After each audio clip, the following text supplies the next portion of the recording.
So Tom Perez just announced his committees for the DNC Convention. And let me just, did I make it bigger? I think I did. Here we go. Credentials Committee, Vice Chairs, Tony Burgos, major lobbyist and big donor to the Democratic Party. Maura Healey, I believe that's Massachusetts Attorney General. You got a whole bunch of establishment figures. Dennis McDonough, who is Obama's former chief of staff, who John Hamm played in the movie we just watched. Vice Chair, Alex Padilla, the corrupt Secretary of State of California, who was a supporter of Hillary Clinton in 2016 and was responsible for the misinformation and deceptive mailers that were going around. Jake Sullivan, Hillary Clinton's top foreign policy advisor. By the way, was an advisor to Vice President Joe Biden. I could go through the list. But my favorite, we got Barney Frank, who hates Bernie Sanders. My favorite, John Podesta. So all of the committees are stacked, not only with a who's who of the establishment, they are stacked with consultants for the DNC. They are stacked with consultants in D.C. whose very business existence, their very survival as a business, is threatened by a President Bernie Sanders. They are stacked with Democratic Party establishment lifers like Barney Frank.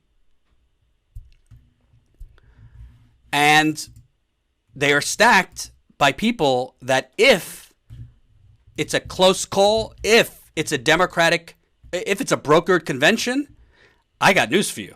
These people have zero concern or hesitation about going against democracy, going against who has the pledged delegates. These people, I promise you, will say they know better. And screw Bernie Sanders and the progressives. And who will they screw him for? My guess?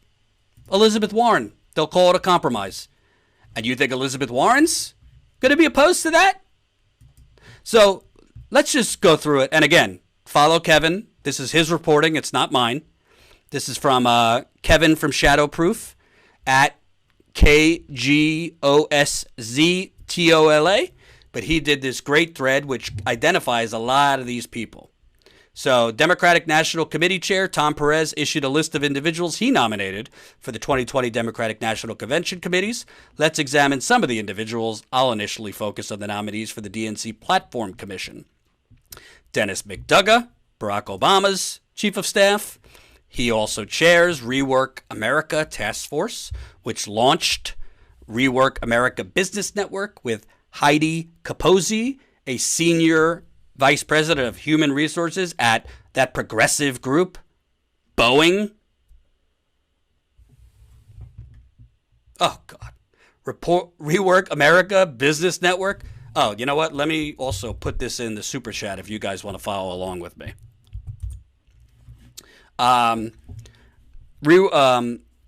Rework America Business Network that McDonough helped launch counts as its founding members the following: Ione, Archer Daniels Midland, Boeing, Duke Energy, Kaiser Permanente, McKinsey, oh God, Stanley Black & Decker, Walmart, and Zurich. I mean, if that's not a hall of fame of criminal fuckers, I'm talking to you, Duke Energy. I'm talking to you, Kaiser Permanente. McKinsey, Pete's wonderful consultant company that helped Blue Cross Blue Shield increase your health care costs. John Hamm portrayed McDonough in 2019 film The Report, which my girlfriend and I watched yesterday. It was very good, which told the story of Senate CIA torture report through the perspective of Senate staffer Daniel Jones. On behalf of the CIA, McDonough advocated for more redactions from the executive summary that was released. Actually, Dennis McDonough, the chief of staff to Obama, basically advocated for the CIA essentially just doctoring the report. completely. Then you have Daniel Gray, former Obama administration official, is the senior vice president, chief legal officer, and corporate secretary for Blue Cross and Blue Shield of North Carolina. So obviously, if the candidate that wants to put Blue Cross, Blue Shield of America out of business is leading in pledged delegates, clearly Daniel Gray is a non-conflicted, neutral arbiter who's going to look at the platform and the rules and all that with an open mind when her business interests are at stake. You see how neutral the DNC is, folks? Daniel Gray of Blue Cross Blue Shield. Gray was a partner in the New York law firm O'Melveny and Myers, where she advised healthcare companies, financial service institutions, universities, and clients in a range of industries on litigation, internal investigations, and government enforcement actions, aka how to fuck you up the ass. Excuse my potty mouth. Jake Sullivan, a member of the Alliance for Securing Democracy's Advisory Council, translated the military-industrial complex's left hand. He was a senior policy advisor for Hillary Clinton's 2016 and 2008 campaigns for president. He also was a national security advisor to Vice President Joe Biden. So clearly, when you have senior advisor to Hillary Clinton, 2008, 2012, on foreign policy, senior advisor to Vice President Joe Biden, clearly somebody who, by the way, thinks we should be at war in other countries, totally down with the warmongering of Hillary Clinton. Clearly, this guy is a non-conflicted, neutral person. If it were to come to a brokered convention, he's going to fight for democracy. He's going to fight for who has the most pledged delegates. Then you got Georgia State Senator Nikema Williams, served as a member of the Obama Victory Fund 2012. She was, quote, one of, quote, top 10 influential African-American bundlers for Obama. Top contributors to the PAC included employees from Comcast, Goldman Sachs, and Google. Oh, God. God, I want to vomit. Carol Browner is a senior counselor for Albright Stonebridge Group, business firm founded in 2009 by former Secretary of State Madeleine Albright. She worked on climate change policy in Obama administration. Clinton's campaign appointed Browner to 2016 DNC platform drafting committee. She worked on climate to the point that they refused to ban fracking, which is one of the biggest contributors to the inferno. I don't call it climate change anymore. It's the inferno. It is urgent, and Clinton and Biden are not against are not for banning fracking, which, as Josh Fox puts it, means they're climate deniers.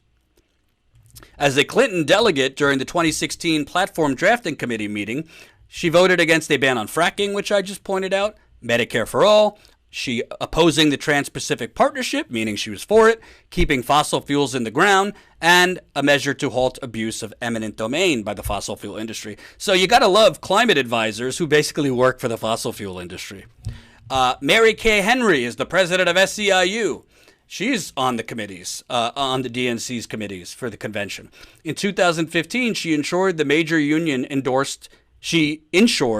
SEIU endorsed Hillary Clinton early. SEIU donated $1 million to Priorities USA, this primary super PAC that supported Hillary Clinton's 2016 campaign, in spite of Clinton's reluctance to back a $15 minimum wage. Wow. What a progressive union. Charles King is a lobbyist, close ally of Governor Andrew Cuomo, certainly no friend of the progressive movement, former executive director for the New York State Democratic Party, and a 2020 Democratic superdelegate. Wow. Gotta love the lobbyists. They're gonna be neutral. Bakari Sellers was Kamala Harris's surrogate and surrogate for Hillary Clinton in 2016. He has disingenuously insisted Bernie has a long way to go with black voters, despite contrary polling. See how Sellers welcomed Bernie to the DNC primary when he announced his 2020 campaign. I don't have a problem with Bernie getting in the race. When he's getting out is probably a better question. So, Tom Perez really looked for those people who would be the most fair to the progressive movement, and Bernie Sanders in particular. In 2015, Sellers became a member of the National Council of the American Israel Public Affairs Committee, AIPAC, the notorious pro-Israel government lobbying group. Oh, God. Sellers drafted letter and spearheaded effort in 2016 to ensure the DNC platform did not adopt language Bernie Sanders supported, which would have acknowledged responsibility to confront humanitarian crisis facing Palestinians in Gaza. Oh, wonderful. Wonderful man to have on the committees that affect who wins the nomination. Dan Shapiro is the former ambassador of the United States to the State of Israel. He backed moving the U.S. Embassy to Jerusalem if done the right way. Unbelievable. And here's Shapiro in November 2019 championing virtues of U.S. military aid to Israel. For the record, it was a disaster to move the embassy from Tel Aviv to Jerusalem. Wendy Sherman is a senior counselor at the Albright Stonebridge Group, a business firm founded by Madeleine Albright. She was Clinton delegate on the 2016 DNC Platform Drafting Committee who voted against Medicare for All, opposing the TPP and banning fracking, while Sherman was lead negotiator for the Iran nuclear deal and has previously backed diplomacy with North Korea. During drafting of 2016's platform, Sherman opposed language on Israeli occupation and suggested BDS movement creates anti-Semitism. Jesus Christ. Craig Smith was White House political director during President Clinton's administration. He was campaign director, senior advisor to Joe Lieberman's 2004 presidential campaign. Smith was also senior advisor for the super PAC, Ready for Hillary, and later Clinton's 2016 campaign. Oh, boy. You want me to read more? I mean, goodness. Megan Stabler is a member of Democratic Majority for Israel, a group that advocates for pro-Israel Democrats. She also served on the National Board of Directors for the Human Rights Campaign. FYI, the DNC Platform Drafting Committee will define the Democratic Party's policies and priorities for domestic and foreign affairs in 2020. Next, I'll focus on some of the individuals who Perez nominated for the 2020 Democratic National Convention's Rules Committee. By the way, this is the most important committee. Maria Cardona, oh boy, is a 2020 Democratic superdelegate and a CNN and CNN en Espanol contributor. She also is a principal of the Dewey Square Group, a lobbying firm that has fought on behalf of corporate interests against progressive reforms. She's also been big on perpetuating the Bernie Bros nonsense. From The Intercept's 2016 story, Dewey Square Group worked on behalf of health insurance industry during health reform debate, even placing letters to editors in newspaper under names of elderly Massachusetts residents without their knowledge or consent. Oh my God. Maria Cardona wrote a column for Univision in March 2016, Sanders' socialism does not sit well with Florida voters. She invoked Venezuela, ignoring how U.S. policy has targeted and destabilized that country since at least 1998 because socialism was incorporated into their democracy. Maria Cardona invoked right-wing attacks to discourage support for Warren or Sanders. Quote, if Warren and Sanders remain among the top Democratic tier, Trump will continue to try to paint all Democrats as radical socialists who want to turn the U.S. into Venezuela. Actually, Elizabeth Warren started towing the military-industrial complex line on Venezuela. Bernie Sanders has stood out against it. Then you got Barney Frank on the Rules Committee, who I interviewed in 2016 and told me, you want us to unilaterally disarm Jordan? Barney Frank is a former congressman who is currently on the board of directors of Signature Bank in New York. In July 2018, New York Times examined how bank was a go-to lender for President Donald Trump's family, as well as Jared Kushner's. Oh, so Barney Frank sits on the board of that bank. Oh, no, I just lost it. Hold on. This is amazing research, by the way, by Kevin, that I'm just borrowing. Barney Frank argued against the Green New Deal in February 2019, even as the climate change threat rapidly intensified. Quote, there's an argument that you don't destabilize a society by doing too much change at once. What does he care? He'll be dead before it's all over. In July 2015, early in the primary, Barney Frank wrote a column for Politico, Why Progressives Shouldn't Support Bernie. He advocated against democracy because he believed if Sanders presented a formidable challenge to Clinton, it would weaken her. Viewed as an attack surrogate for Clinton in 2016, Bernie Sanders demanded Barney Frank be removed as head of the Rules Committee. That request was rejected. So the neutral Tom Perez decided to put him back on the Rules Committee. Sanders believed Frank had a deeper professional, political, and personal hostility towards his campaign. Atlanta Mayor Keisha Lance Bottoms endorsed Joe Biden in June 2019. Even in November, as Biden's poll numbers sagged, she maintained he'd be the best nominee. People have long underestimated Joe Biden, and he's been consistent. Oh, my God. Great work. Great work by Kevin. So, I mean, hope you enjoyed that last video. Hop on over to statuscoup.com where you can sign up for our email list and become a member for as low as $5 to $10 a month.